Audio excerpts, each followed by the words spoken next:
హనుమత్ జయంతి నాడు హనుమంతుని గురించి తప్పకుండా 4 మాటలు వినాలి అంటారు. ఎవరికైతే ఆంజనేయుని అనుగ్రహం కలగాలని హనుమంతుడు భావిస్తున్నారో వారు మాత్రమే ఇది వినగలరు. మీ జన్మ తరించిపోయినట్లే. ఏదో ఒక రూపంతో స్వామి దర్శనమిస్తాడు. హనుమత్ జయంతి జీవితంలో ఒక్కమారు చేసినట్లయితే వంశమంతా తరించిపోతుంది అంటారు. వైశాఖే మాసి కృష్ణాయ దశమ్యాం మందవాసరే పూర్వాభాద్ర ప్రభూతాయ మంగళం శ్రీ హనుమతే అని చెప్పబడింది. దీని ప్రకారం వైశాఖ మాస బహుళ దశమి నాడు హనుమత్ జయంతిని జరుపుకుంటారు. ఈరోజు గృహస్థు భోజనం చేయకుండా ఉండకూడదు. ఒక పూట భోజనం చేసి తీరాలి. యతి పురుషులు ఈరోజు భోజనం చేయకూడదు. పూర్ణ ఉపవాసం చేయాలి. హనుమత్ జయంతి చేసే గృహస్థు యొక్క భార్య జీవితంలో ఒక్క హనుమత్ జయంతి నాడైనా సరే గురువింద పూసలతో ఉపాసన అనే ఒకటి ఉన్నది. భర్త పూజ అంతా అయిన పిదప భార్య స్వచ్ఛమైన ఆవునేతిని తీసుకువచ్చి అప్పాలను సాయంకాలం వరకు వేయించాలి. అనగా సాయంకాలం వరకు ఎన్ని చేయగలిగితే అన్నీ అని అర్థం. అంతేకాని మార్చమని కాదు. ఒకే గోత్రంతో ఉన్న కుటుంబాల్లో ఉన్న తోడికోడళ్ళు అందరూ కలిసి హనుమత్ జయంతి చేస్తారు. హనుమ అంత త్వరగా ప్రీతి చెందే మహాపురుషుడు మరొకరు ఉండరు. ఈ అప్పాలను సాయంకాలం సీతారామచంద్రులకు హనుమకు పరివారమునకు మంత్రంతో స్వాగతం పలికి నివేదన చేసి సీతారామచంద్రుల యందు అపారమైన భక్తి కలిగిన వారు హనుమను ఉపాసన చేస్తున్నటువంటి వ్యక్తి హనుమత్ జయంతి నాడు మీకు తారసపడితే వారి ఇంటికి వెళ్ళేటువంటి చనువు మీకున్నా, వారు మీ ఇంటికి వచ్చేటటువంటి అనుగ్రహం వారికున్న ఒక్క విషయం చేత మీ జన్మ పండుతుంది అన్నారు. అటువంటి పరమ భక్తుడైన వ్యక్తితో పరిచయం ఉంటే సూర్యాస్తమయ్యే లోపల 5 ఆకులు కానీ పండ్లు కానీ అప్పములు కానీ తీసుకువెళ్ళి వారికి ఇస్తే వారు ఆ రోజు తీసుకొని ఒక్క పండు ముక్కైనా నోట్లో వేసుకున్న మీ జన్మ ధరించిపోయినట్లే. హనుమత్ జయంతికి 5 అంకెతో అంత అనుబంధం. ఒకే జాతికి చెందిన 5 ఫలాలను ఇవాళ రోజున సీతారామచంద్ర ప్రభువు యొక్క పాదముల యందు అపారమైన భక్తి కలిగినటువంటి వారు, హనుమను సేవించేటటువంటి వారు, అటువంటి వారి ఇళ్లకు వెళ్ళగలిగిన చనువు మీకుంటే వారికి ఇవ్వవలను. నిత్యము నైమిత్తికము అని 2 రకాల తిథులు ఉంటాయి. నిత్యము అనగా సంధ్యావందనాలు రోజు చేస్తూ ఉంటారు. నైమిత్తికము అంటే ప్రత్యేక తిథులు. వీటి యందు కొన్ని ప్రత్యేకమైన పనులు ఉంటాయి. అవి చేస్తే జన్మ తరిస్తుంది. అవి సులభమైన మార్గాలు కూడా.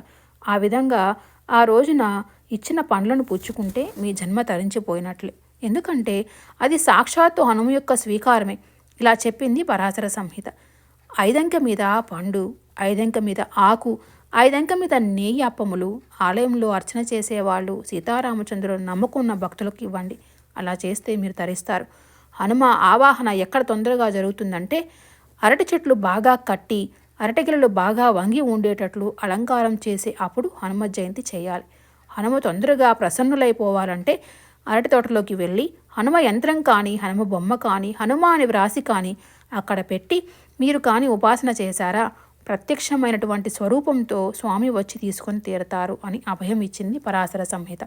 అన్నింటికన్నా ఆయన తొందరగా ప్రీతి చెందేది అరటిపండు వల్ల. కదలి పూజ అనే ప్రత్యేకమైన పూజ ఆయనకి. అలా చేస్తే ఏదో ఒక రూపంతో, మీకు కంటికి కనపడే రూపంతో కాకపోవచ్చు, కానీ ఏదో ఒక రూపంతో ఆయన వచ్చి తీసుకుని వెళ్ళి తీరతారు. తొందరగా ప్రసన్నుడై వస్తే వానర రూపంలో వస్తారు. తప్పకుండా అరటిపండ్లు నివేదన చేయాలి. పరమ ప్రసన్నుడవుతాడు స్వామి. ఈరోజు తప్పకుండా దేవాలయంలో హనుమ దర్శనం చేసుకోవాలి. హనుమ గురించి తప్పకుండా 4 మాటలు వినాలి. ఎవరికి అనుగ్రహం కలగాలని హనుమ భావిస్తున్నారో వారు మాత్రమే వింటారు. హనుమ యొక్క ఉపాసనలో ఉన్న అత్యద్భుతమైన విషయం, ప్రతిరోజు హనుమ యొక్క ముఖమును ఎవరు చూస్తారో, ఎవరు నమస్కారం చేస్తారో వారి యొక్క అజ్ఞానం తొలగిపోతుంది. చాలా తొందరగా జ్ఞాన కటాక్షం కలిగి అదృష్టం పొందుతారు. ఆయన అజ్ఞానం తొలగించే భర్గస్వరూపుడుగా ఉంటాడని పరాశర సంహితలో ఆయన యొక్క ఉపాసనా రహస్యం చెబుతారు. భర్గుడు అజ్ఞానమును తీసివేయగల స్వరూపం. గాయత్రి మంత్రంలో బీజాక్షరమునకు అధిదేవత భర్గుడు. భర్గస్వరూపుడైన హనుమ ముఖమును చూసిన వారికి మంగళములు ఇవ్వబడతాయి. అరటి తోటలో హనుమత్ పూజ చేస్తే 1,000 రెట్ల ఫలితం ఇస్తుంది. అరటిపళ్ళ నివేదన చేయటం శ్రేష్టం.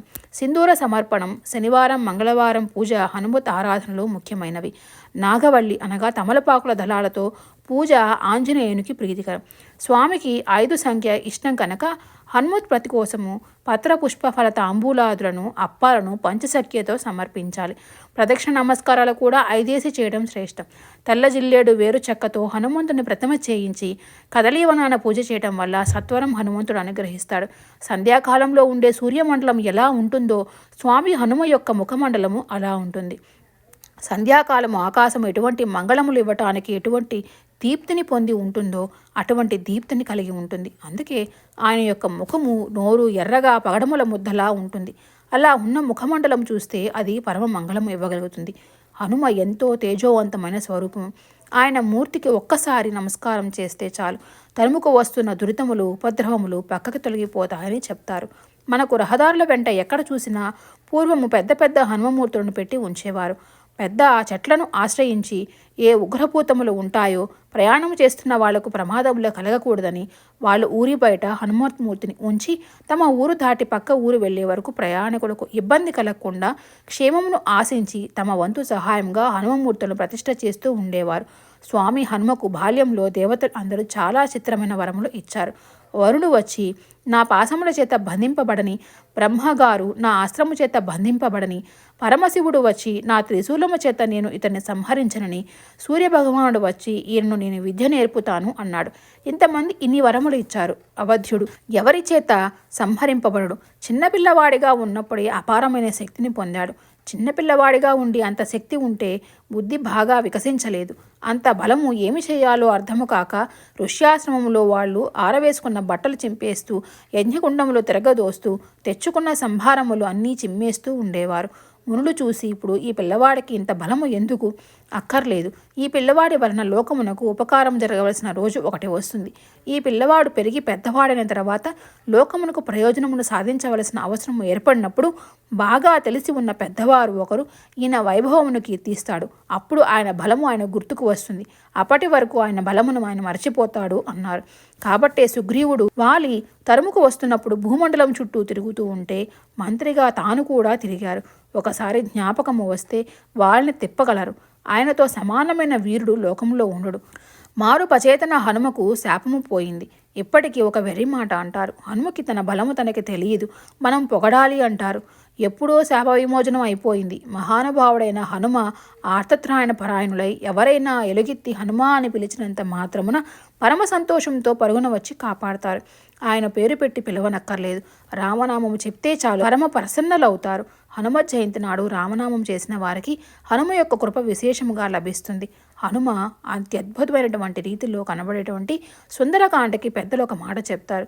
ఏదైనా జీవితంలో జటిలమైనటువంటి సమస్య వచ్చినప్పుడు దాన్ని ఎలా పరిష్కరించుకోవాలో అర్థం కాకపోతే సుందరకాండ పుస్తకం తెచ్చి అక్కడ పెట్టి రామచంద్రమూర్తికి, సీతమ్మ తల్లికి, హనుమకి నమస్కారం చేసి ఒక కొత్త చీపురు పుల్లను తీసుకొచ్చి కళ్ళు మూసుకుని సుందరకాండలో గుచ్చితే ఏ కాగితం దగ్గరికి చీపురు పుల్ల గుచ్చుకుంటుందో అక్కడ సుందరకాండ విప్పి చూస్తే మీ సమస్యకి పరిష్కారం రామాయణం కథాంతర్గతంగా మీకు దొరుకుతుంది. స్వామి హనుమను ఆరాధన చేస్తే శ్రీరామచంద్రమూర్తిని ఆరాధన చేసినట్లే, రామచంద్రమూర్తిని ఆరాధన హనుమ చేసినట్లే. చంద్రమూర్తి గుణగానము చెప్పబడిన చోట రామనామమును చెప్పిన, రామ వైభవము కీర్తించిన హనుమ ప్రసన్నులు అవుతారు. ఎక్కడ రామకథ చెప్పబడుతుందో అక్కడ హనుమ అనుగ్రహ ప్రదాత అయి ఉంటాడు. హనుమ గురించి మాట్లాడుతున్న చోట సీతారాములు ఉంటారు. హనుమ జయంతి రోజున సూర్యోదయం కంటే ముందే అంటే తెల్లవారుజామున నిద్రలేచి స్నానం చేయాలి.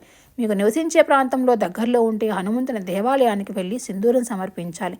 ఈ పవిత్రమైన రోజున హనుమతో పాటు శ్రీరామచంద్రులను పూజించాలి.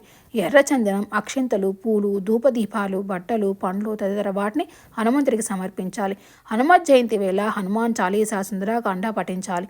పూజ పూర్తయిన తర్వాత హారతిచ్చి ప్రసాదాన్ని అందరికీ పంచాలి.